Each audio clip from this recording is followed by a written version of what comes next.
l'art d'être sans être une histoire zen sur la présence invisible.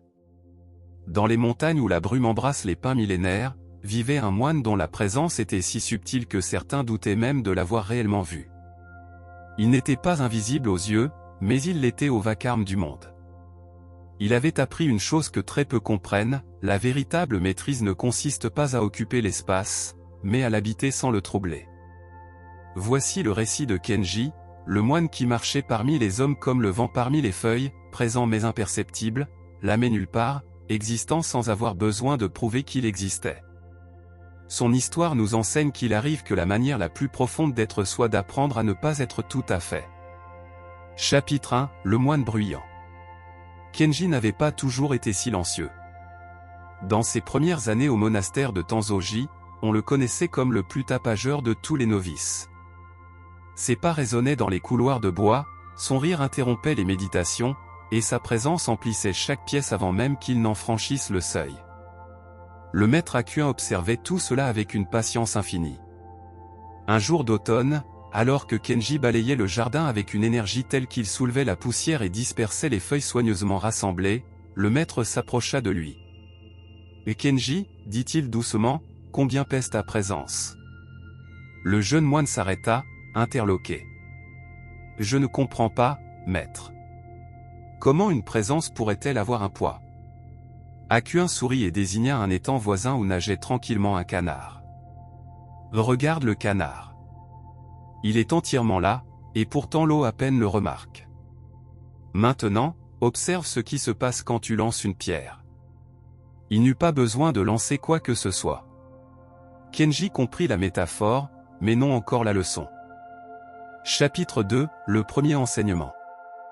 Pendant des semaines, Kenji tenta d'être plus silencieux. Il marchait sur la pointe des pieds, murmurait au lieu de parler, retenait son rire. Mais cet effort même était bruyant, sa tension emplissait l'air comme un cri contenu. Le maître Akuen observait cela avec un amusement discret. Un matin, il fit venir Kenji dans sa chambre. Au centre se trouvait un bol plein d'eau jusqu'au bord. « Porte ce bol jusqu'à l'autre extrémité du monastère sans en renverser une seule goutte, » ordonna-t-il. Kenji prit le bol des deux mains, concentré intensément. Chaque pas était mesuré, calculé. Sa respiration courte, son corps rigide. Il lui fallut une demi-heure pour parcourir ce qu'il marchait d'ordinaire en 5 minutes. Lorsqu'il arriva enfin, le bol était encore plein, mais Kenji ruisselait de sueur. « Bien, dit Akuen. Maintenant, recommence, mais cette fois, oublie l'eau. » « Vous oubliez l'eau, maître ? Alors je la renverserai. »« Peut-être. Ou peut-être découvriras-tu que l'eau sait se garder d'elle-même quand tu cesses de l'étouffer avec ton attention. » Chapitre 3, l'art d'oublier. Kenji passa des mois à méditer cette énigme. Comment être présent sans être ? Comment prendre soin en oubliant ? Il s'exerçait chaque jour à marcher avec le bol. Au début, chaque fois qu'il tentait d'oublier l'eau, il en renversait. Mais peu à peu, quelque chose changea. Ce n'était pas qu'il oubliait vraiment le bol, il cessa simplement de s'en séparer. Le bol, l'eau, ses mains, ses pas, tout devint un même mouvement fluide. Un soir, en marchant ainsi, il croisa un autre moine dans le couloir. Ce n'est qu'après l'avoir dépassé qu'il se rendit compte qu'il l'avait évité sans y penser, que l'eau n'avait pas bougé, et qu'il ne se souvenait pas d'avoir pris la moindre décision. Il avait été pleinement là, mais sans le poids de sa propre conscience. Il courut chercher le maître. « Maître, je crois que je commence à comprendre. »« Ah oui ? Et que comprends-tu ? » ?»« Que lorsque j'arrête d'essayer d'être présent, alors je le suis vraiment. » Le maître acquiesça lentement. « Tu as trouvé la porte. Mais tu ne l'as pas encore franchie. » Chapitre 4, l'épreuve du marché. Pour la leçon suivante, Akuen envoya Kenji au village. Sa tâche, passer toute une journée au marché sans que personne ne se souvienne de lui le lendemain. « Mais maître, protesta Kenji, si je parle à quelqu'un ou si j'achète quelque chose, on se souviendra de moi. » Alors ne sois pas absent, répondit Akuen. sois présent d'une manière telle que tu deviennes comme l'air qu'il respire, absolument nécessaire, mais totalement oubliable. Kenji descendit au village, perplexe. Le marché était plein, cris de marchands, enfants courant, acheteurs marchandant. Son premier réflexe fut de se cacher, d'éviter les regards, de se faire petit. Mais il se rappela les mots du maître, il ne s'agissait pas d'être absent. Alors il se mit simplement à marcher. Il aida une vieille femme à porter ses sacs sans qu'elle ne le lui demande. Ramassa un fruit tombé et le remit à son propriétaire sans attendre de remerciement. Sourit à un enfant qui pleurait, non pour le consoler, mais simplement parce qu'il était là. Il fit 100 petites choses, mais aucune qui dise « Regardez-moi ». Il fut présent à chaque instant, mais son ego ne laissa aucune trace. Chapitre 5 – Le témoignage du silence. Le lendemain, Hakuin descendit au marché et interrogea les marchands. « Avez-vous vu hier un jeune moine se promener ici ?» Les vendeurs se regardèrent, hésitants. « Des moines, oui, mais jeunes ? Je ne me souviens pas. » C'était une journée étrange, dit la vieille du stand de légumes. Tout semblait plus fluide, comme s'il y avait moins d'obstacles. Mon fils a cessé de pleurer soudainement, dit une mère. Je ne sais pas pourquoi. Hakuin sourit intérieurement et retourna au monastère. Cette nuit-là, il dit à Kenji. Tu as bien fait. Tu as été si présent que tu es devenu invisible. Mais dis-moi, comment t'es-tu senti? Kenji réfléchit longuement avant de répondre. Au début, j'avais l'impression de disparaître. Mais ensuite, c'était étrange, maître. Je me sentais plus réel que jamais. Comme si, enfin, j'étais moi-même parce que j'avais cessé d'essayer d'être quelqu'un. Voilà, dit Hakuin, la différence entre exister et être. Quand tu cesses d'exister pour les autres, tu commences à être pour toi-même et, paradoxalement, pour tout. Chapitre 6 – L'étudiant qui arriva. Un jour, un jeune guerrier nommé Takeshi arriva au monastère pour rencontrer le célèbre maître Hakuin.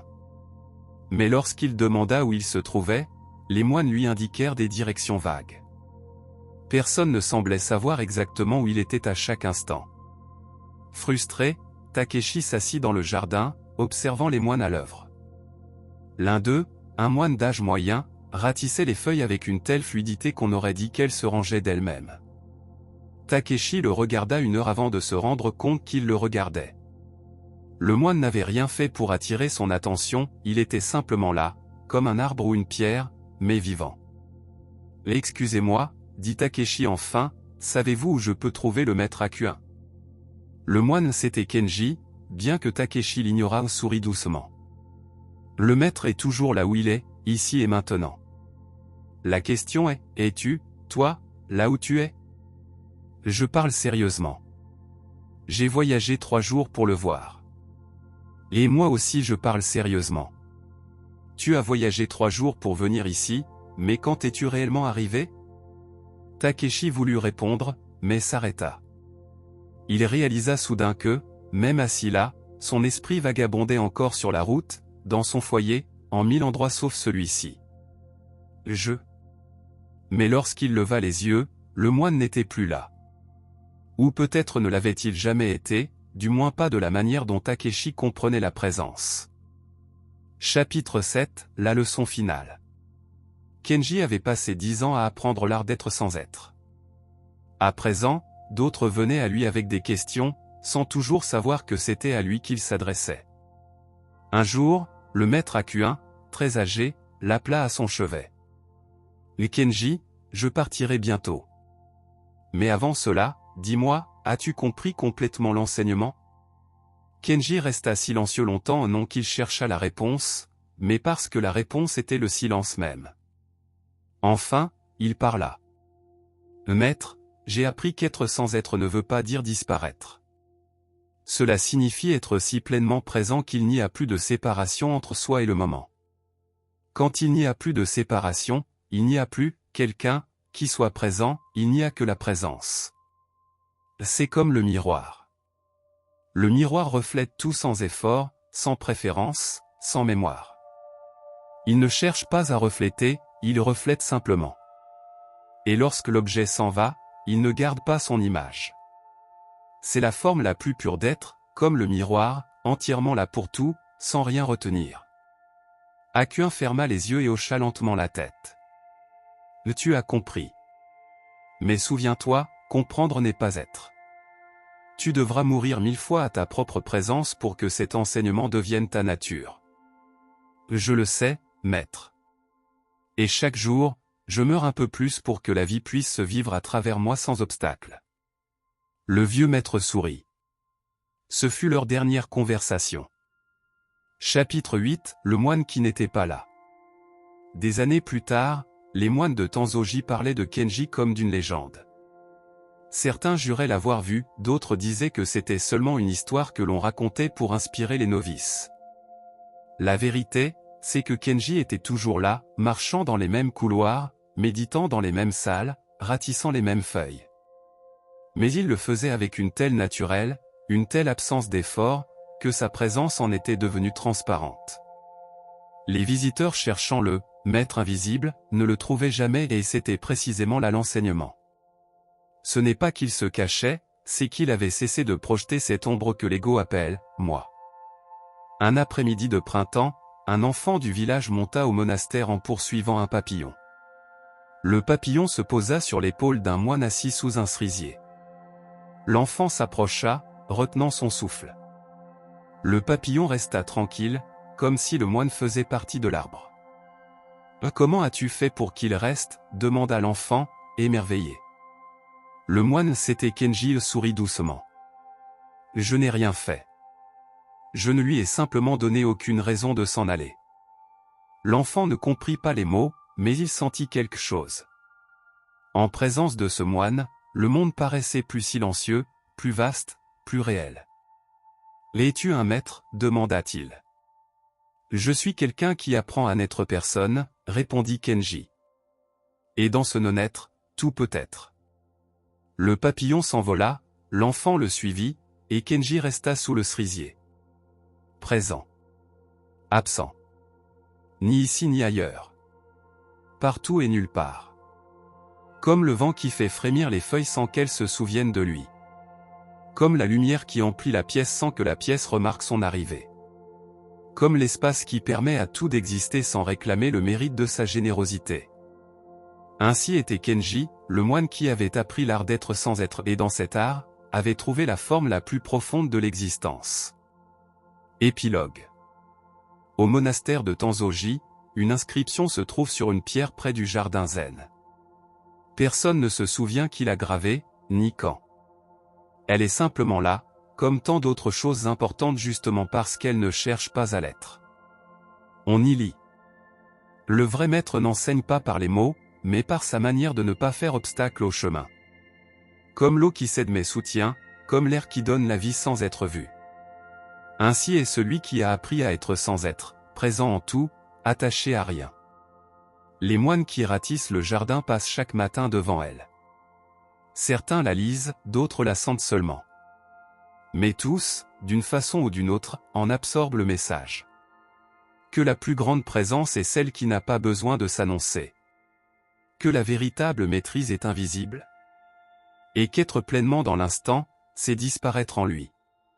Jusqu'à ce qu'il n'y ait plus de différence entre l'observateur et l'observé. Entre celui qui est et l'être même. Et quelque part, peut-être sous un cerisier, peut-être nulle part, Kenji sourit. Ou peut-être pas. Car pour celui qui a maîtrisé l'art d'être sans être, même sourire est déjà un effort de trop. Fin.